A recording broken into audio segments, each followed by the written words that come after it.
कल शाम को सोमनाथ भारती जी के ऊपर एक तरह से जानलेवा हमला हुआ। एक टीवी चैनल का प्रोग्राम था 80 घाट के ऊपर। उस प्रोग्राम में हिस्सा लेने वो गए हुए थे और प्रोग्राम के दौरान जो बीजेपी के समर्थक थे उन्होंने सोमनाथ भारती जी के ऊपर हमला किया, उनको काफ़ी मुक्कों से, लातों से पीटा। हम बहुत शुक्रगुजार हैं। उसी के बगल में भूपेंद्र चौबे जी जो कि एक बहुत सीनियर पत्रकार हैं, वो भी वहीं पे किसी और कार्यक्रम के लिए गए हुए थे। उन्होंने जब इसको देखा तो वो सोमनाथ भारती जी को बचाने के लिए पहुंचे और उन्होंने सोमनाथ भारती को तुरंत बोला कि तुम यहाँ से भागो, नहीं तो तुम्हारे ऊपर जानलेवा हमला हो सकता है। तो वो वहाँ से भागे सोमनाथ भारती। जैसे ही वो सड़क पे पहुँचे उनको एक टैक्सी दिखाई दी, वो टैक्सी में बैठे। तब तक बीजेपी कार्यकर्ता टैक्सी पे भी पहुँच गए, टैक्सी के शीशे तोड़ दिए, टैक्सी के ड्राइवर को पीटा उन्होंने और किसी तरह से टैक्सी वाला टैक्सी लेके वहाँ से भागा। भूपेंद्र चौबे जी इस पूरे इसके घटनाक्रम के चश्मदीद गवाह हैं। उन्होंने रात को मुझे बताया कि जब वो टैक्सी लेके भागा तो पीछे से इन्होंने चाकू और छुरी फेंके उनके ऊपर, बीजेपी कार्यकर्ताओं ने। जब सोमनाथ भारती जी पुलिस थाने पहुंचे तो पुलिस को उन्होंने कहा कि मेरे और भी समर्थक वहाँ पे मौजूद हैं, आप उन्हें बचाइए। तो पुलिस ने कोई कार्रवाई नहीं की। पुलिस को तो तुरंत उनको बचाने के लिए पुलिस फोर्स भेजनी चाहिए थी। उन्होंने कहा नहीं, आप पूरे इंसिडेंट का पहले लिखित ब्यौरा दीजिए और तब हम कोई एक्शन लेंगे। तो अगर कोई किसी की जान खतरे में है तो पुलिस लिखित ब्यौरे की थोड़ी इंतजार करती है, वो तो तुरंत कार्रवाई करती है रिपोर्ट होने पे। ये दिखाता है कि बीजेपी में कितनी जबरदस्त बौखलाहट हो गई है, क्योंकि यहां पे बीजेपी को लग रहा था कि मोदी वेव है, मोदी वेव है, वो लोग जीत जाएंगे। लेकिन जो बनारस के लोगों ने अभी तक आम आदमी पार्टी की ईमानदार राजनीति को भारी समर्थन दिया है, उसको देखते हुए बीजेपी में भारी बौखलाहट है, जिसकी वजह से ये पहला हिंसा का वाकया नहीं है। अभी तक कई हिंसा के वाकये हो चुके हैं। हम लोगों के ऊपर काली स्याही फेंकी गई, हम लोगों के ऊपर अंडे फेंके गए, हम लोगों के ऊपर पत्थर मारे गए। जब मैं केशव, दो कार्यकर्ताओं का सर तोड़ दिया था, दो कार्यकर्ताओं के सर फोड़ दिए गए थे। जब मैं केशव पान वाले की अड़ी पे गया, वहां पे हमारे ऊपर पत्थर और बोतल फेंकी गई। अभी तक कई, और कल ये वाला हादसा हुआ, अभी तक कई इस किस्म के हादसे हो चुके हैं। हम केवल ये कहना चाहते हैं ये तो बनारस की संस्कृति नहीं है। बनारस की संस्कृति में हिंसा का कहीं कोई स्थान नहीं है। बनारस में बहुत हीटेड डिबेट होते हैं, आपस में लोग खूब डिबेट करते हैं। और बनारस की जो अड़ी है, पप्पू की अड़ी, केशव की अड़ी, टंडन की अड़ी, ये सारी अड़ी तो अपने डिबेट और अपने वाद विवाद के लिए बहुत प्रसिद्ध है। लोग, सब लोग एक दूसरे से सहमत हो, ये कोई जरूरी नहीं है। लेकिन आज तक बनारस ने कभी इस तरह की हिंसा नहीं देखी थी। ये कौन सा कल्चर बीजेपी लेके आ रही है? ये तो बहुत ही भयावह है, ये तो बहुत ही डरावना है। कि अगर, क्या ये दिखाता है कि मोदी जी अगर आ गए तो वाराणसी का इस किस्म का कल्चर होगा? क्या यही गुजरात मॉडल है विकास का? गुजरात में भी लोग बताते थे कि जो ऑपोजिशन करता है मोदी जी की, उसको या तो डरा दिया जाता है, या खरीद लिया जाता है, या खत्म करवा दिया जाता है। तो क्या यही, इसी तरह का मॉडल अब वाराणसी के अंदर मोदी जी लाने वाले हैं? दोस्तों, और भी कई जगह से हमारे पास खबर आ रही है कि किस तरह से जब भी हम कोई परमिशन मांगने की कोशिश करते हैं तो प्रशासन जो है वो परमिशन देने में आनाकानी कर रहा है। जैसे कल का रोड शो आपने देखा, उसमें साउंड सिस्टम यूज करने के लिए लोकल प्रशासन ने पिछले 15 दिन से वो लगातार मना करते रहे। अंतिम उसके अंदर फिर हमें चीफ इलेक्शन कमीशन से, सेंट्रल इलेक्शन कमीशन से फोन करवाना पड़ा, तब एक रात पहले जाके उन्होंने परमिशन दी। इसी तरह से हम जिन चीजों की परमिशन मांगते हैं उन चीजों की परमिशन देने में आनाकानी की जा रही है और तरह तरह की अड़चनें अड़ाई जा रही हैं।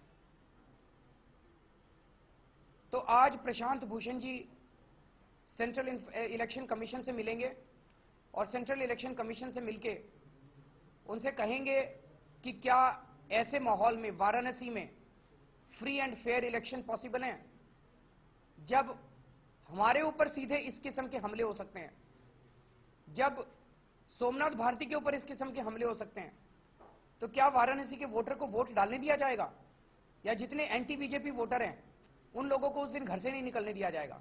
इस तरह का गुंडागर्दी का जो माहौल है उसको प्रशासन रोक पाने में अभी तक असंभव रहा है।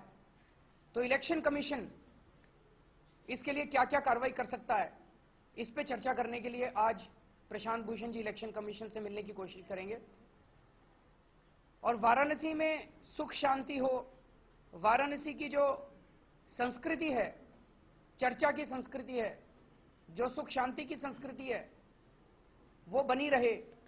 इसके लिए मैं और मनीष अभी 10 बजे से थोड़ी देर के लिए 80 घाट जाके साधना करेंगे, भगवान से प्रार्थना करेंगे गंगा के घाट पे बैठकर कि इस किस्म की हिंसा की घटनाएं ना हो और सबके सुख शांति हो। और मैं काशी के लोगों से अपील करता हूं, प्रार्थना करता हूं कि वो लोग भी अपने अपने घर में भगवान से प्रार्थना करें कि वाराणसी की संस्कृति बची रहे। जो लोग वाराणसी की संस्कृति को प्रदूषित करना चाहते हैं वो लोग कामयाब अपने मंसूबों में ना हों। क्योंकि ये कल रात को हुआ घटना और तुरंत हम लोगों को सबको मिलके इस किस्म की घटनाओं को होने से रोकना है। तो मैं और मनीष केवल जाएंगे 80 घाट पे। हमारे पास जाने की परमिशन नहीं है, लेकिन इसके लिए परमिशन की ज़रूरत नहीं है क्योंकि हम वहाँ चुनाव प्रचार करने नहीं जा रहे, हम वहाँ कोई भी इलेक्शनरिंग करने नहीं जा रहे। हम केवल और केवल 2 लोग वहाँ साधना करने के लिए जा रहे हैं, जिसके लिए हमें नहीं लगता कि कोई परमिशन की ज़रूरत है और हम अपने साथ किसी को नहीं लेके जा रहे। बहुत बहुत शुक्रिया।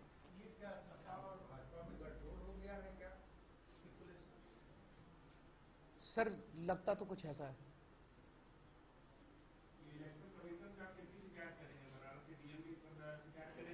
हम ये सारे इंसिडेंट्स उनको बताएंगे। अब इलेक्शन कमीशन की जिम्मेदारी है कि वो जांच कराए और पता करे कौन करा रहा है। पहली चीज तो पॉलिटिकली कौन करा रहा है और प्रशासन में किस तरह से उसको मदद दी जा रही है। देखिए, मैं पूरे देश के अंदर रोड शो करके आया। मैंने दिल्ली में रोड शो किए, हरियाणा में रोड शो किए, पंजाब में रोड शो किए, बंबई में रोड शो किए, नागपुर में रोड शो किए, बैंगलोर में रोड शो किए, उत्तर प्रदेश के सारे जिलों में रोड शो करके आ रहा हूँ। अभी अभी अमेठी में रोड शो करके आ रहा हूँ। वाराणसी में मुझे रोड शो की परमिशन डिनाई कर दी गई। जब हमने पूछा तो उन्होंने कहा जी पूरे देश में जो मर्जी हो, वाराणसी में नहीं होगा। तो वाराणसी में इस देश के कानून चलते हैं कि नहीं चलते? लखनऊ में फिर हम लोगों ने शिकायत की, लखनऊ के अधिकारियों ने भी कहा वाराणसी। मनीष गए थे डीएम के पास मिलने, मनीष के सामने डीएम को इतनी बुरी तरह से लताड़ा लखनऊ के ऑफिसर ने कि इनको चाहे जहां मर्जी परमिशन मिल जाए, वाराणसी में परमिशन नहीं देनी इन लोगों को। तब हम लोगों ने सेंट्रल इलेक्शन कमीशन को कंप्लेन की। जुत्शी साहब ने पर्सनली फोन किया डीएम को कि इनको परमिशन दो और जो जायज तुम रेस्ट्रिक्शन लगाना चाहते हो लगाओ, लेकिन परमिशन डिनाई नहीं कर सकते। तो कुछ तो है सर। मोदी जी की सुरक्षा के नाम पर बनारस में एक तुरंत पूरी अघोषित बंदी कर दी गई। स्कूल कॉलेज को प्रशासन ने कह के बंद कराया है। मार्केट्स के जो है ट्रेडर्स को बंद रखिएगा 12 बजे तक। तो इस पर आप क्या कहेंगे? ये तो गलत है। देखिए, ये जनतंत्र थोड़ी है कि एक व्यक्ति के लिए आप सारे बनारस को बंद कर देंगे। जनतंत्र तो वो है जब जनता साथ जुड़े। जनतंत्र के अंदर ये तो राजाओं महाराजाओं की, एक राजा आ रहे हैं बाहर से और उस राजा के लिए पूरा बनारस जो है वो बंद है और पूरा बनारस जो है उसको इनकन्वीनियंस कर दिया गया। तो अभी मैं गायघाट जा रहा हूँ, 9 बजे मेरा गायघाट पे एक प्रोग्राम था पहले से, उसको कैंसिल नहीं कर सकता। और आधा घंटा वहाँ पे छोटी सी चर्चा करने के बाद मैं और मनीष 10 बजे हम लोग 80 घाट पहुँचेंगे और 80 घाट पे हम लोग शांति से साधना करने के लिए बैठेंगे। घंटा 1.5 घंटा साधना करेंगे, फिर हम लोग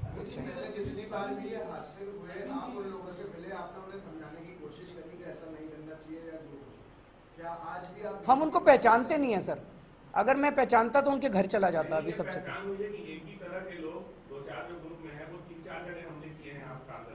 कल वाले कौन है? ये कल वाले कौन है पता नहीं है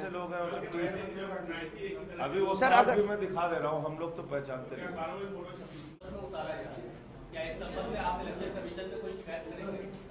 अभी इस बारे में हमने सोचा नहीं है, लेकिन आपका जो है के स्टूडेंट्स पे आपकी अच्छी पकड़ है। हाँ, नहीं हम सोच सकते हैं। नहीं इस वहाँ पे विरोध नहीं, वो इनका क्वेश्चन दूसरा है। नहीं इस विजुअल्स में तो सीधे सीधे टोपी पहने हुए हैं बीजेपी। नहीं, वो ये कह रहे हैं कि ये लोकल है या नहीं, ये नहीं पता।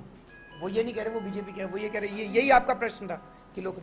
इस बारे में सोच सकते हैं सर की शिकायत करने की नहीं, अभी मैंने तुरंत नहीं सोचा। अभी तो हम कल वाले इंसिडेंट से, मतलब ये इंसिडेंट ये दिखाता है कि अब हम लोग और हमारे कार्यकर्ता बिल्कुल सुरक्षित नहीं है। लेकिन हमें अपनी सुरक्षा की उतनी चिंता नहीं है। हमने अपने कार्यकर्ताओं को भी बोल दिया है कि कभी भी कुछ भी हो सकता है। जो लोग अपना सुप्रीम सैक्रिफाइस देने के लिए तैयार हैं वो रुके, क्योंकि आर पार की लड़ाई है।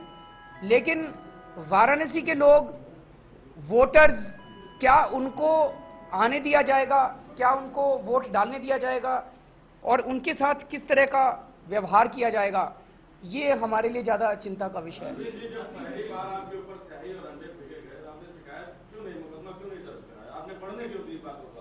सर आप एक चीज बताइए, सारे टीवी कैमरास के सामने ही हो रहा है, इसकी शिकायत करने की जरूरत, मैं भी सुनो हमें कराने की क्या जरूरत है सर? आईपीसी मैं भी जानता हूँ, सीआरपीसी मैं भी जानता हूँ, पुलिस ये देख रही है, पुलिस को तो तुरंत कार्रवाई करनी चाहिए। इसमें वो क्या किसी कंप्लेन की वेट कर रही है? क्या जरूरत है सर? हमारी लड़ाई, एक मिनट, मेरी लड़ाई मेरी जान के लिए नहीं है, मेरी लड़ाई मेरी इज्जत के लिए नहीं है। मैं यहाँ अपनी इज्जत बचाने के लिए नहीं आया, मैं यहाँ पे अपने ऊपर स्याही रोकने के लिए नहीं आया सर। ये पूरे देश की बात है, उसके लिए आए हैं। हमारी जिंदगी तो, ये पॉलिटिकल बैटल है सर, ये टेक्निकल और लीगल बैटल। एक मिनट सर, एक मिनट, टेक्निकल और लीगल बैटल नहीं है। पहली चीज तो ये दिखाता है, former chief minister of Delhi अगर वाराणसी आता है तो यहाँ का प्रशासन उसको बचाने में असक्षम है। दिखावे के लिए 4 गाड़ियां पीछे और 4 ट्रक आगे लगा रखे हैं, लेकिन क्या वो सिक्योरिटी देने के लिए सक्षम है? नंबर 1, उन्होंने अभी तक उस पर क्या कार्रवाई की? क्या फॉर्मर चीफ मिनिस्टर को कंप्लेन करने की जरूरत है? उनकी पुलिस मेरे पीछे है, वो पुलिस ने कंप्लेन नहीं की होगी क्या? पुलिस की जिम्मेदारी है कंप्लेन करे, उन्होंने कंप्लेन की कि नहीं की? प्रशासन ने अभी तक उसके ऊपर क्या कार्रवाई की? और ये लोग जो स्याही फेंक रहे हैं, ये लोग जो हमारे ऊपर हमले कर रहे हैं, इन लोगों का मास्टरमाइंड कौन है? ये लोग तो केवल प्यादा हैं, इन लोगों को पकड़ लीजिए। उनके पास तो, और इस देश में अनएम्प्लॉयमेंट इतना ज्यादा है, किसी को भी पकड़ के आप मरवा लीजिए। इनके मास्टरमाइंड तक जब तक नहीं पहुंचा जाएगा, वही मैंने दिल्ली में बोला था, दिल्ली में उनके मास्टरमाइंड कौन थे? 24 घंटे के अंदर मीडिया के लोगों ने पता कर लिया उनके मास्टरमाइंड कौन थे। पुलिस कहती है हम नहीं पहुंच पाए उन तक। आप, वहां के पत्रकारों ने जब जाके उनसे बात की, उन्होंने सबने बता दिया जी लोकल एमएलए ने हमको पैसे दिए थे, लोकल एमएलए, एक जगह बीजेपी वाले ने भेजा था, एक जगह। मास्टरमाइंड तक पहुंचना जरूरी है, जो कि पुलिस कर सकती है। पुलिस वो नहीं कर रही है अपना काम।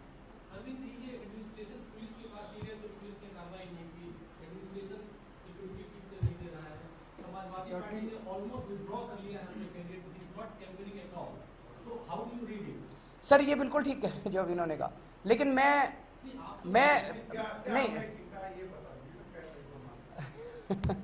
देखिए, एक ये सबके मन में शक है कि समाजवादी पार्टी और मोदी जी के अंदर कुछ सीक्रेट डील हो चुकी है, ये सबके मन में शक है।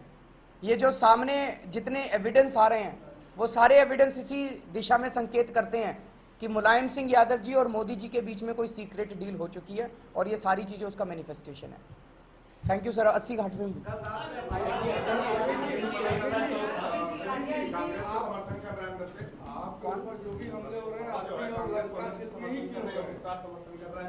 बीजेपी को हराने के लिए मुझे आइडिया नहीं है सर। के बयान पे आपका क्या राय है? सर आपको देते हैं, राय देते हैं, बिठा रखो भाई इनको, शाजिया अल्वी पे इनको राय चाहिए। सर शाजिया अल्वी ने क्या बोला था? टाइम्स नाउ, शाजिया अल्वी ने क्या बोला था? आप आ जाइए, एक माइक ले लीजिए, नहीं तो आपकी वॉइस रिकॉर्डिंग, आपकी वॉइस रिकॉर्डिंग नहीं, आपको आना पड़ेगा। शाजिया ने ये बोला था वहाँ पे, सबने वो वीडियो देखा है, वो जब बैठी थी लोगों से, उन्होंने बोला कि आप क्यों, आप हमेशा सेक्युलर ही बने रहे हैं, अब आपको कम्युनल बनने का मौका है, आप अपने बारे में सोचिए, अरविंद आपके ही है। और इसको ऑफ कोर्स शाजिया कहती है, व्हेन कम्युनल जो वर्ड है, she says communal for her meant community. Okay, the question is, अभी जो पॉलिटिकली इतना चार्ज है सिचुएशन, मैं अब आपसे पूछना चाहता हूँ कि क्या शाजिया एंड ने, why Times Now, that's my only question. I will come to that first, Shazia then Times Now. तो मैं ये पूछना चाह रहा हूँ कि शाजिया ने ऐसा कहा कि मुसलमानों को हिंदुओं से नफरत करनी चाहिए? नहीं कहा।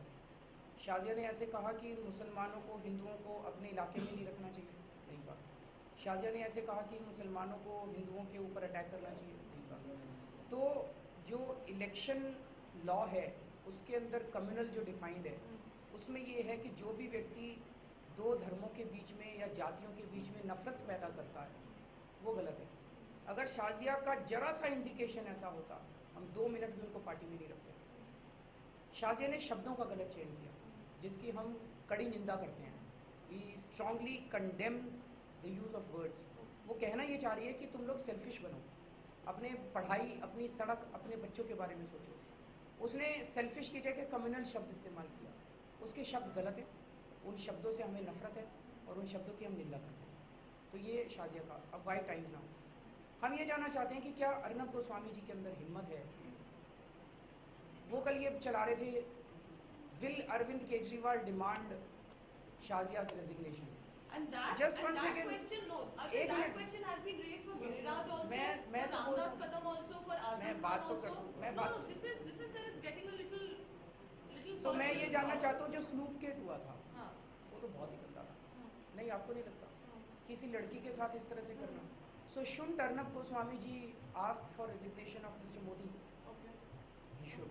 okay. नहीं, I'm not taking a position. I'm taking मैं an answer. देश की जनता के सामने रख रहे हैं अभी The Arnab whole Goswami party ji was को। questioned, Arvind. The whole The party nation was wants to questioned. know हाँ. that why is Arnab ji not asking for the resignation of Mr. Modi on Snoop Gate, जिसमें कि एक बेचारी उनकी बेटी की उम्र की लड़की है जिसमें उन्होंने उसकी जासूसी कराई कितने महीनों में। और अमित शाह जो कि उनके वो हैं, वो पूरा टाइम मिनट टू मिनट अब होटल से निकल गई है, उनके सारे फ़ोन टैप, आसपास के लोगों के फ़ोन टैप, गुजरात के बाहर वो फ़ोन टैपिंग करा रहे हैं। आई थिंक अर्नब जी को थोड़ा मोदी जी के रेजिग्नेशन भी मांगना चाहिए और अर्नब जी को ये भी जानना चाहिए कि मोदी जी के इतने ज़्यादा होर्डिंग जो लगे हुए हैं चारों तरफ। आज का अखबार ये देखो, ये अखबार है आज के फ्रंट पेज पे रोज पूरे ऐड आ रहे हैं। इसकी कितनी कॉस्ट है? जरा अर्नब जी को पूछना चाहिए, because he has so much concern for the nation. So उनको पूछना चाहिए that nation wants to know कि मोदी जी के पास इतना पैसा I think we've just raised one second, let me questions. No, we've raised questions on all issues equally. No, you have not. You We have have. not. This We has- have this question raised has not been enough raised. questions on BJP and Shiv Sena कि कैसे नहीं। आजम खान, अमित पैसे शाह कहाँ से आ रहे हैं, पैसे कहाँ अमित से, शाह for ये that काला matter. पैसा कहाँ से आ रहा है? और तीसरा कि टाइम्स नाउ को कितना एडवर्टाइजमेंट दिया वो है आप बीजेपी ने, वो थोड़ा सा अरविंद जी